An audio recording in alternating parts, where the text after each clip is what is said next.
The following program includes descriptions of graphic and sexually explicit violence. This show may not be suitable for those affected by such descriptions or for young listeners. Parental discretion is advised. Previously on Stranglers. 5 elderly women had been murdered in Boston. In December 1962, another victim was found. 20-year-old Sophie Clark was strangled with 3 stockings and a half slip. I remember hearing someone say, he must have hated his mother. Did he hate his sisters now? Because now he was killing young girls. Or did he just hate women?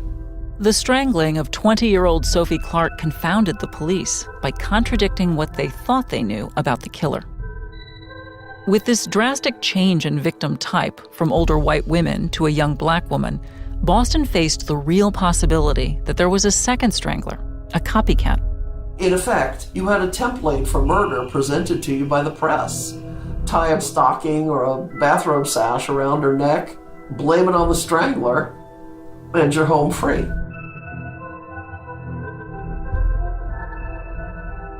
While the murder of Sophie Clark raised all kinds of questions about the strangler's identity, the next killing did not. 3 weeks after Sophie died, 23-year-old Patricia Bissette was strangled in her apartment, another young victim. But this time, the case seemed much more straightforward.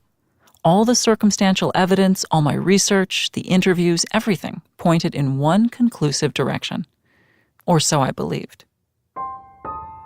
In this episode, I'll tell you about what happened to Patricia Bissette, but you'll also hear an incredible story I came across this year. A strangler story no one's ever heard until today. This conversation took away my own certainty about the Bissette murder, and it could be one of the most frustrating missed opportunities in the whole Boston Strangler investigation. His hands were very, very large, very strong looking, and I remember detecting the slightest bit of a tremble in his hands. Guys, everybody ready? This is New England. New England. From Stitcher and Northern Light Productions, in partnership with Investigation Discovery, this is Stranglers. I'm Portland Helmich. Articles of silk or satin. They are acting out the forbidden impulses. It's the unknown that we fear. Episode 4, Abnormal Psychology.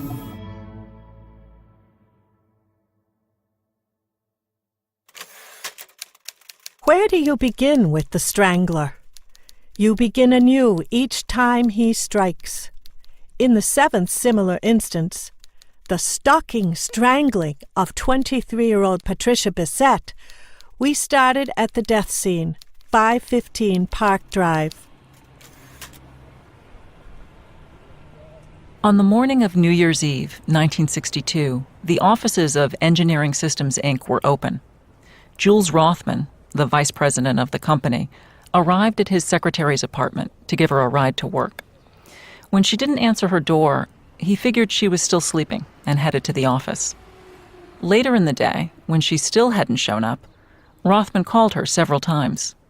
No answer, so he drove back to 515 Park Drive.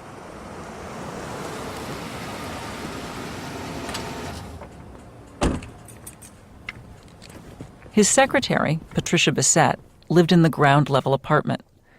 When she didn't answer the door, Rothman found the building's janitor. Using a small stepladder, Rothman crawled through Bissette's window, then opened the door. As the janitor entered the apartment, Rothman said, "She's dead. She's got a stocking around her throat." Record American, January 1st, 1963. Strangler strikes again. A beautiful 23-year-old secretary was found slain Monday in the apartment at 515 Park Drive, Back Bay, where she lived alone. 3 nylon stockings and a blouse were twisted tightly around the neck of Patricia Jane Bissette when her body was discovered by a building custodian and a family friend who had become alarmed at her failure to report for work. Her partially clothed body was sprawled on a bed in the first-floor apartment with the covers pulled over her face. She had not been beaten or otherwise abused, medical examiner Michael A. Luongo said.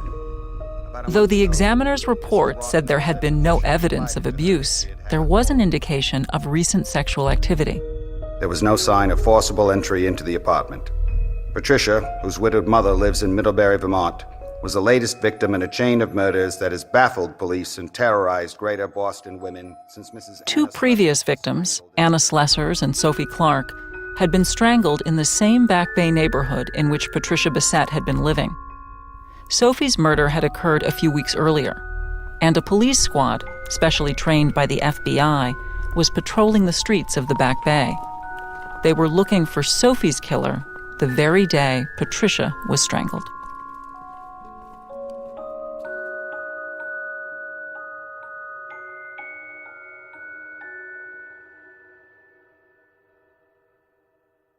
The press continued to report on the story as if there were only one strangler, the Boston Strangler, singular. But here was a second young victim. Once again, the police had circumstantial evidence suggesting that Bissette had been killed by someone close to her, someone she knew. How long have you been lovers? We weren't lovers exactly. We were, I would say January or February of this year. This is a reenactment from a transcript of the Boston PD's 1963 interrogation of Jules Rothman, who was married and had children. You visited her many times at her apartment? Just when she asked me to come over. She trusts people. Was she an easy girl to have intercourse with? Yes, that is the trouble with her. Was she a pushover? Yes, she was. In other words, she didn't say no. Not to me. You knew there was something wrong with her? She told me she missed her period. When did she tell you this? About a month ago. And what did you do about it? I got in touch with a friend of mine. Was she definitely pregnant by him? I know she was pregnant. Is it? Well, she was pregnant, and I mean, there was probably no way for them to prove that at the time. Well, there was no indication of another boyfriend or lover who would have been responsible. That's Susan Kelly, the author of the book The Boston Stranglers. She spent years digging into the case, and she's one of only a few people outside the BPD who has been granted access to the original police department files. Side note, our request to the Attorney General was denied. The transcript of Jules Rothman's interrogation was something Kelly brought to light in her book. And, at the time, an out-of-wedlock pregnancy was a social stigma from which a young woman could not recover. There was no legal abortion, of course, so that option was not open to her. And she was also, as far as I can recall, an observant Roman Catholic, so abortion, regardless of whether the option had been available, was not an option for her because of her religious beliefs. According to Susan Kelly, the friend Rothman got in touch with was his colleague, John Price. He told police about his meeting with Rothman, which took place 2 days before Patricia's death. Jules told me some friend of his knows a girl in trouble, and he thought I could help him locate someone in the abortion field. I told him this was wrong, lawfully and morally. But I told Jules that my wife knew of a convent located in Laconia, New Hampshire, that would care for any girl in the condition of pregnancy, unmarried. I even called a priest named Father Baker and explained this. A pregnant woman was dead. The father of the child was a married man, and he'd been actively seeking an illegal abortion for her. There was another detail of Bissette's murder that implicated Jules Rothman.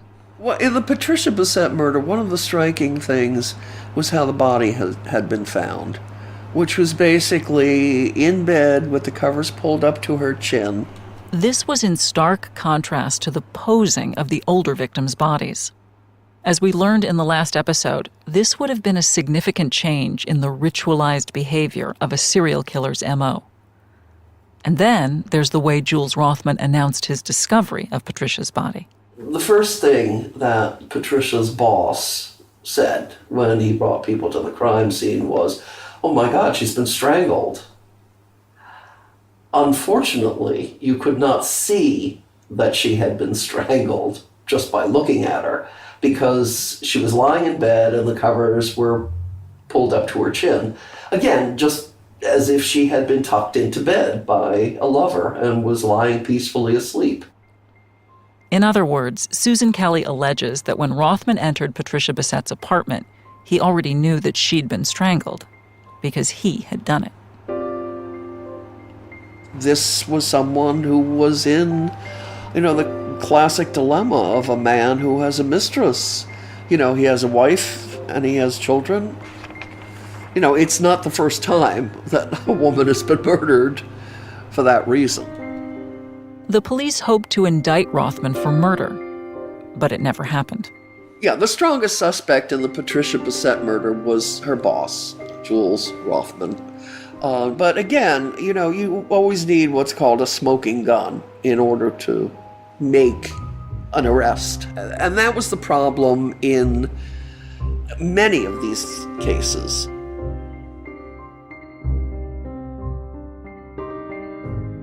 I have long agreed with Susan Kelly and the investigators who believed Jules Rothman had murdered his mistress, Patricia Bissette. Of all 13 Boston Strangler cases, Bissette's murder looked like the one most likely to have been committed by a copycat. Rothman had both motive and opportunity. But then a few months ago, I followed a new lead and found Adele Roof. Hi, Adele. Hello, Portland. That summer of 1962, where were you living then? 515 Park Drive, Boston. Adele Roof had been the previous tenant in the exact same ground-level apartment as Patricia Bissette. 5 months before Bissette was strangled in that apartment. There's a knock on my door. Adele has never told this story publicly before. And so I just said, "Come on in." Adele's story is coming up after this short break.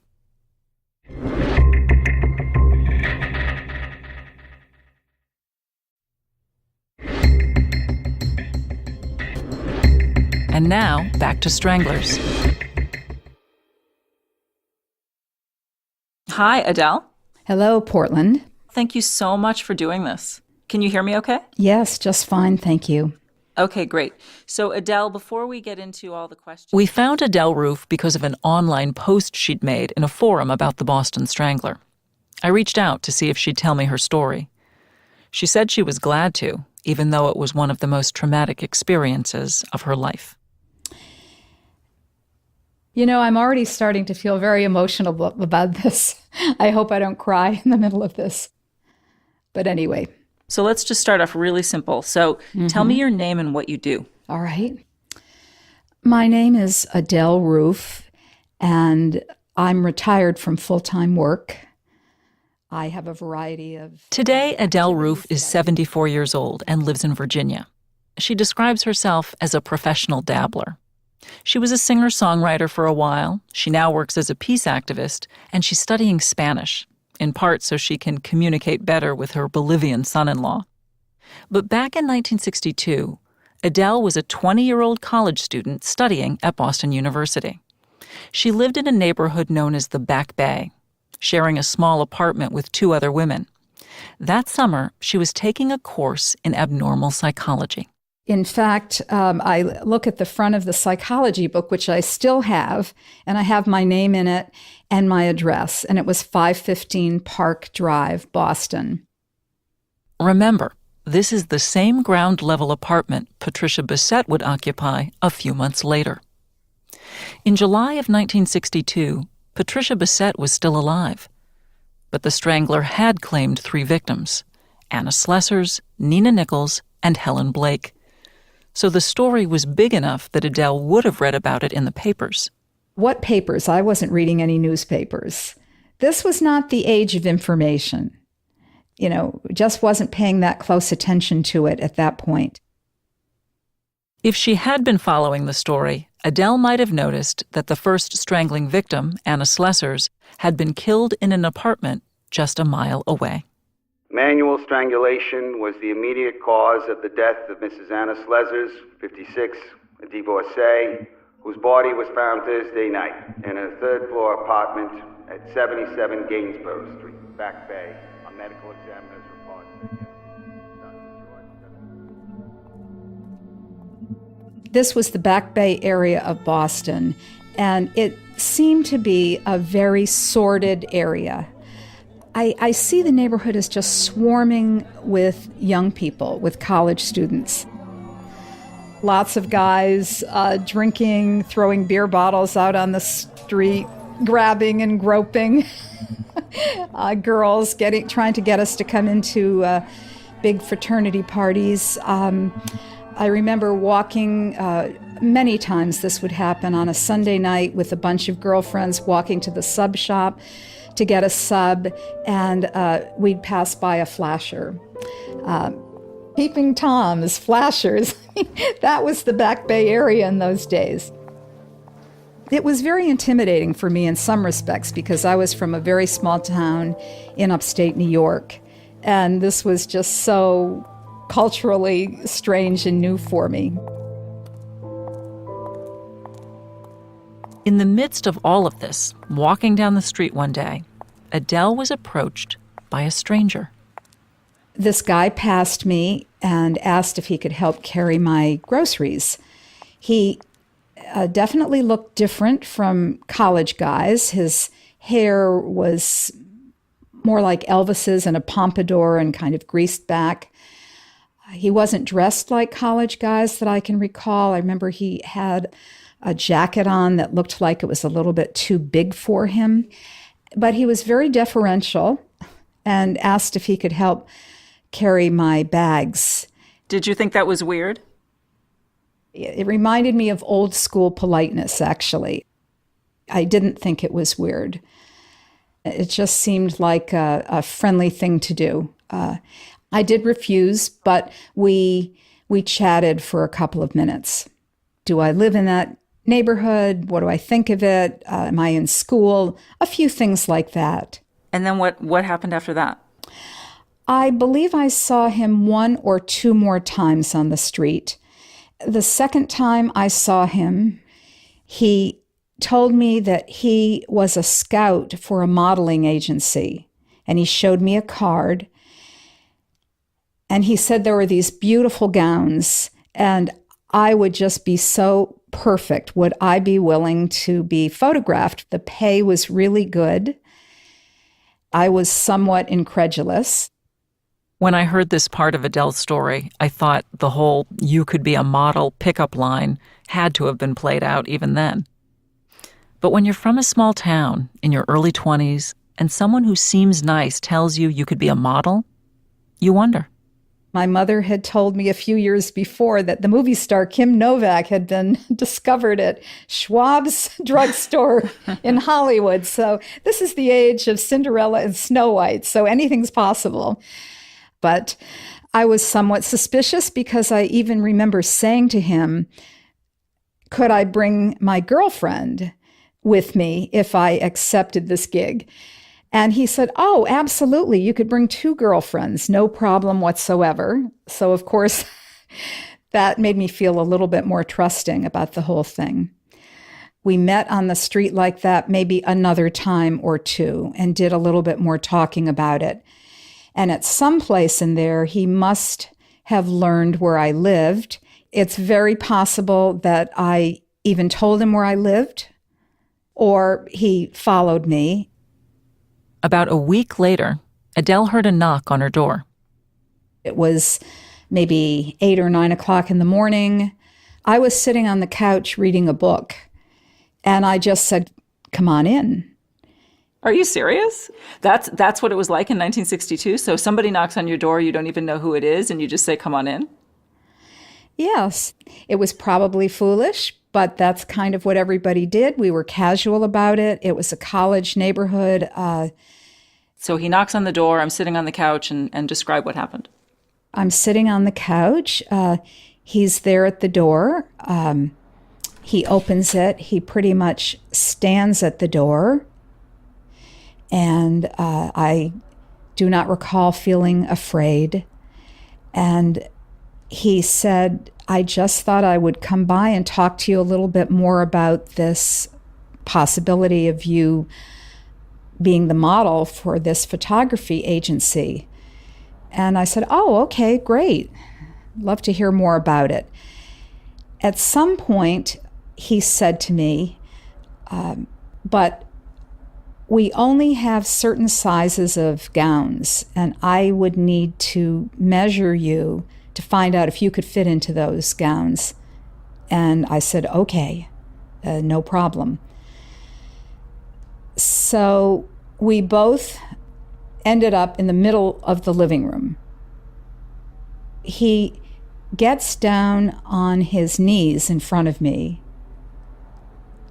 In my mind, I see him kneeling on one knee, looking up at me, and he puts his two thumbs together and spreads his fingers wide as if they could wrap around my waist or my hips.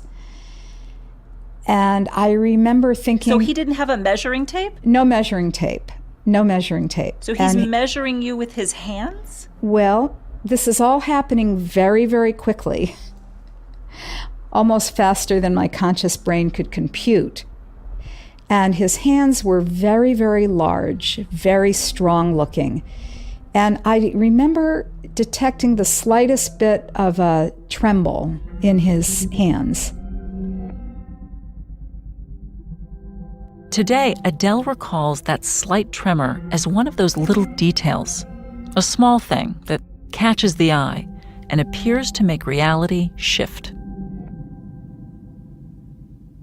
And I said at that moment, you know, my roommates have just come back from the night shift, they're nurses, and let's just do this outside because I don't want to do anything in here that would disturb them. Was that true? No, it wasn't true. It was a fabrication. So at that point, he looked up at me, kind of frowned and said, oh, your roommates are here? I said, yeah, they're sleeping in the bedroom. And he said, oh, all right, well, I'll meet you. I'll meet you outside. I said, yeah, just go on outside. When I see you on the stoop, I'll come out there. I'll just get my cigarettes and go out there. In those days, I smoked.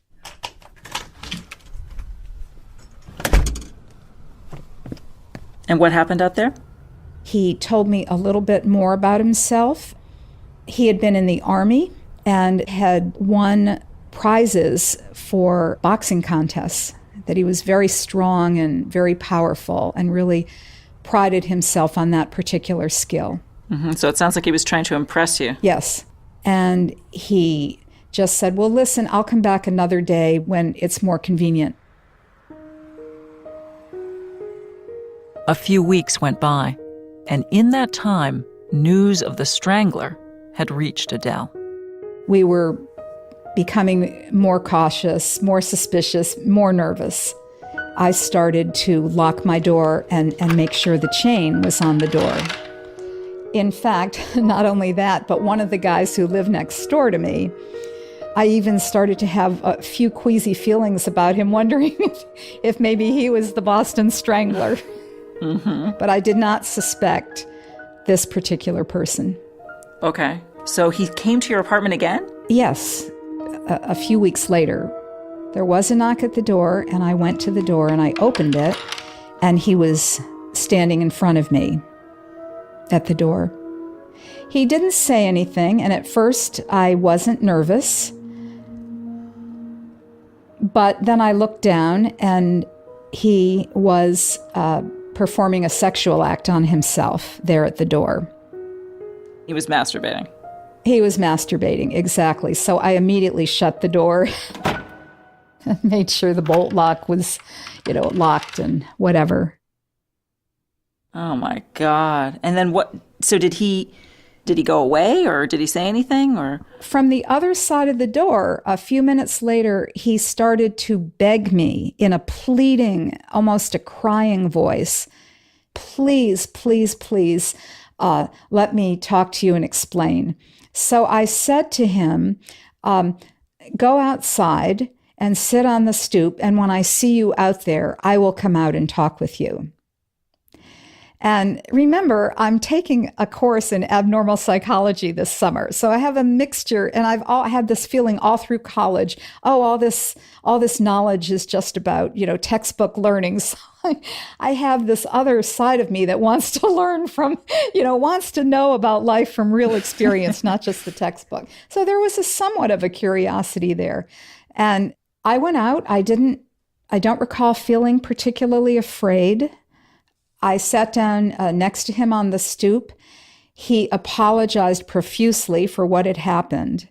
And then he proceeded to speak in a way that was very strange and incoherent. He was frantically talking, please reassure me that you will not tell my mother about what has just happened. And I just was mostly listening and saying, no, of course not. I won't say a word.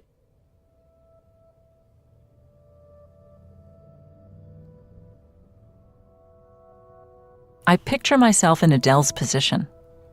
What would I do if a strange man had just masturbated in my doorway and was now babbling about his mother?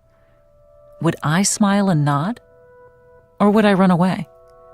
Or like Adele, would I be so curious about it all that I'd stick with it, keep talking to him, try to understand him?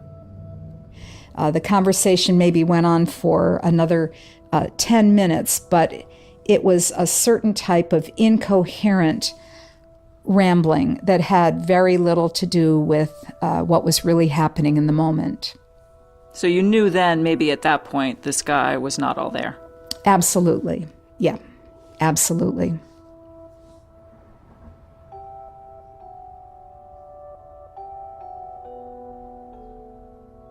At the end of the summer, Adele Roof moved out of her apartment at 515 Park Drive. In the fall of 1962, Patricia Bissette moved in. I think I could just know the bed that she was in. I think that was my bed. Adele says she never gave much thought to the strange man who visited her at her old apartment. Not until the following winter, in 1963, 2 months after Sophie Clark's murder.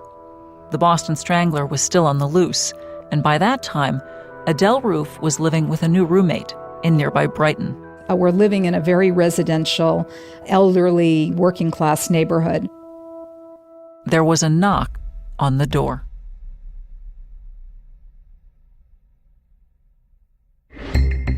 After the break, Adele gets pulled into the Boston Strangler story in ways she could never have imagined.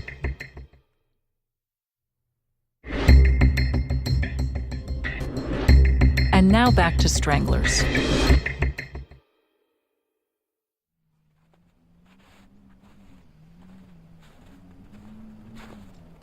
In the winter of 1963, soon after she moved into her new apartment in Brighton, Adele heard a knock at her door. It was 2 policemen. And they wanted to ask me about this man that I had met the summer before. And so by that point when they came to you, did they say to you, oh, and we're coming to you because you lived at 515 Park Drive and that's where Patricia Bissette was murdered? This sounds really, really strange, but my memory is that I was not aware at that point that I'd been living in the apartment where she was strangled. While police were investigating the murder of Patricia Bissette, the secretary who was believed to have been killed by her boss, Jules Rothman, a neighbor at 515 Park Drive had told them about Adele's encounter with the creepy model scout, the man who measured her with his hands.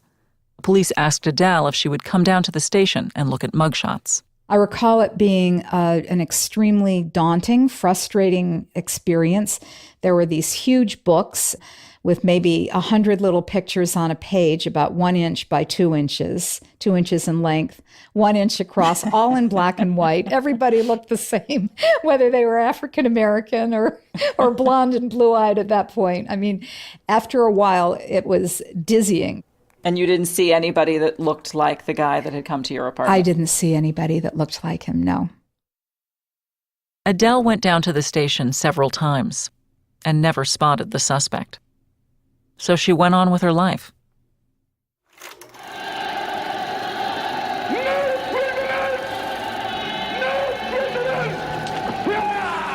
One cold night, Adele and her roommate went to see Lawrence of Arabia, that nearly 4-hour epic starring Peter O'Toole.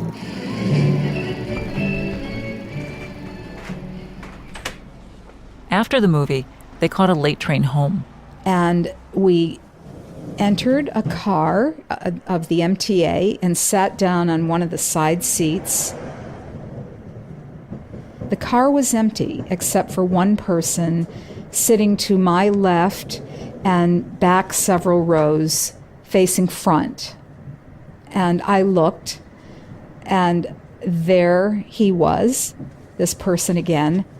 And not only there he was, but he was masturbating again. Unbelievable.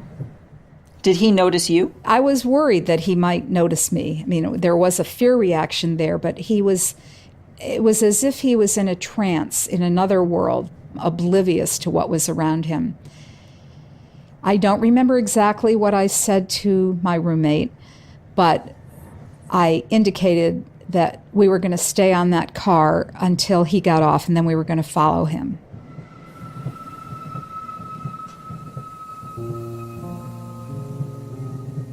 It's a little hard to imagine that a young woman out late at night would have decided to follow a man she suspected of killing 7 women.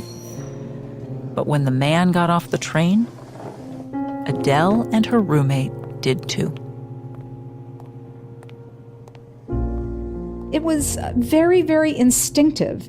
You know, in situations like this, there's just something that wells up in you that you just know what the right thing is to do. I just was so determined. If this was somebody who might be the Boston Strangler, if this was somebody who was killing women, I was going to follow that lead.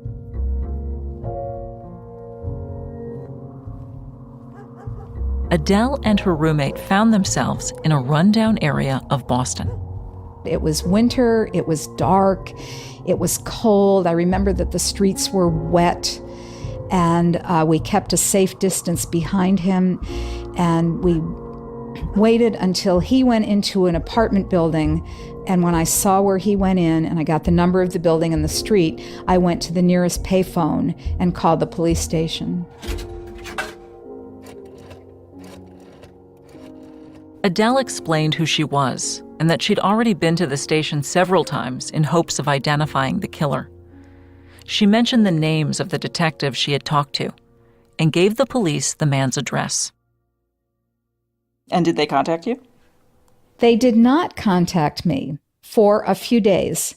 And I kept wondering, what's happening here? I almost expected to read in the paper something spectacular about that whole thing. A few days later, the detective called her and asked her to come back down to look at more mugshots. And I said, whatever happened a few nights ago? And he said, what do you mean?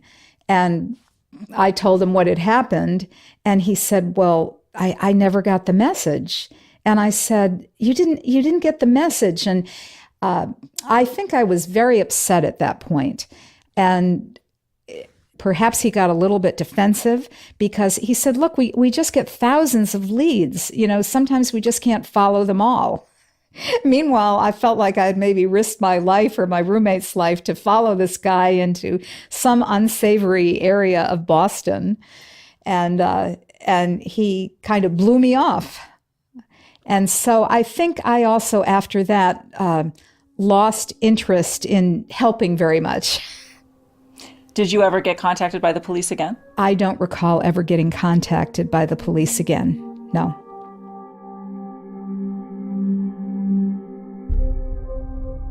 Police had received other reports of a man posing as a modeling scout, knocking on women's doors and asking to measure them. But they couldn't track that man, and they didn't suspect he was linked to the Strangler murders. Adele's encounter and the fact that Patricia Bissette was strangled in the same apartment where this man had visited Adele twice before, these two things could have been the lead police were desperate for. In the end, Adele's encounter may have just been lost among the thousands of other leads the police received. If this man was the Boston Strangler, then I wonder what it was about Adele that kept her safe. I come back to that moment when the man was in her living room, trying to measure her with trembling hands. Adele told a lie that probably saved her life.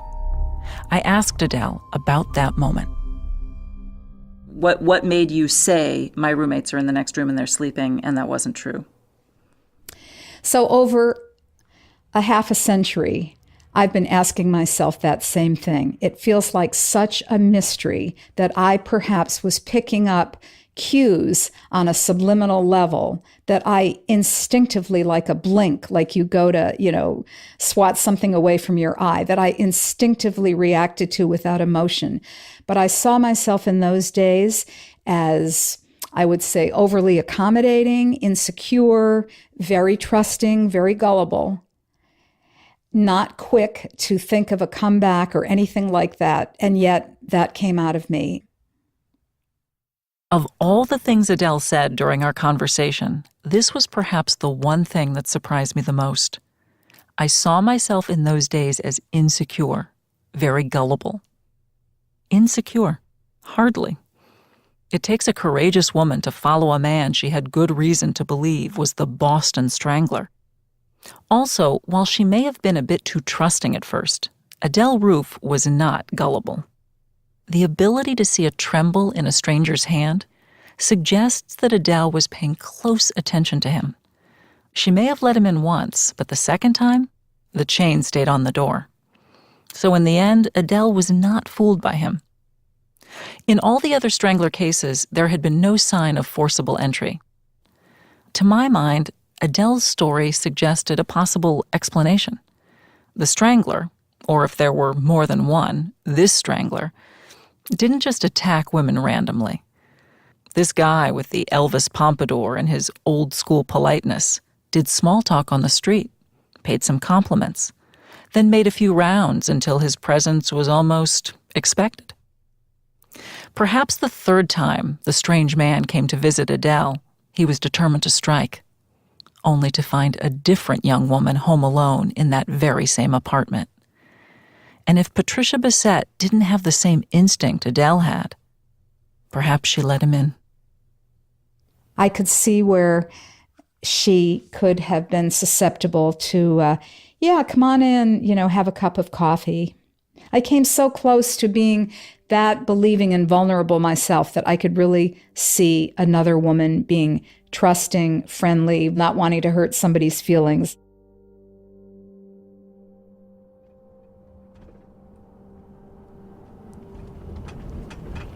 So what are we on right now? Park Drive. This is Park Drive? It's got to be really close. A few days after hearing Adele's story, my producer Taylor and I found ourselves on Park Drive. 5:09. Can you go slow? Yeah. 5:15, that's it. Boston University. So this is where Adele lived. And Patricia is now a Boston University dormitory. As we drove slowly past, I pictured two scenarios at once. The man without a measuring tape knocking on the door. And outside, Jules Rothman using a stepladder to crawl through his secretary's window. And those college students have no idea now that they're living in a dormitory where this happened 50 years ago, this sickening murder. Adele told me a few other things that further implicated the man with the pompadour, and we'll come back to those other things in a future episode. But for now, I'm stuck on a couple of big ifs. If Adele hadn't blinked, would we be telling her story instead of her? And if the police had followed up on Adele's lead, would the later victims still be alive? Adele is also proof that even 50 years later, there are stories waiting to be found. Stories that could bring us a little closer to knowing what happened to the 13 victims of the Boston Strangler.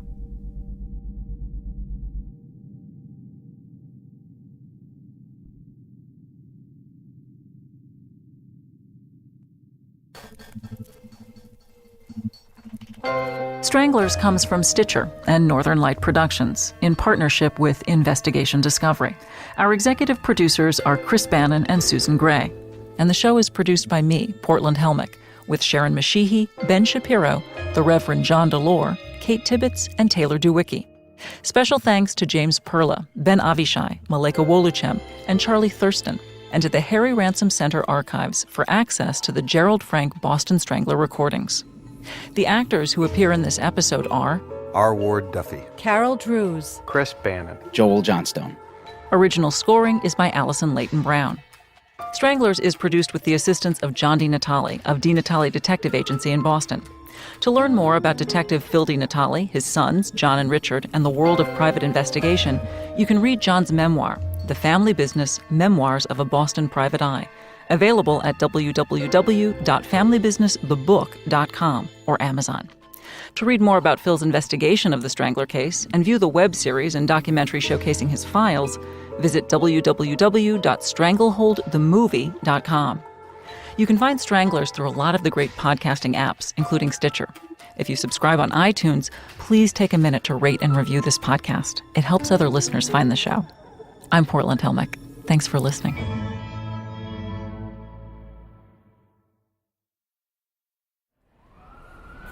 Next time on Stranglers, our investigation takes us south.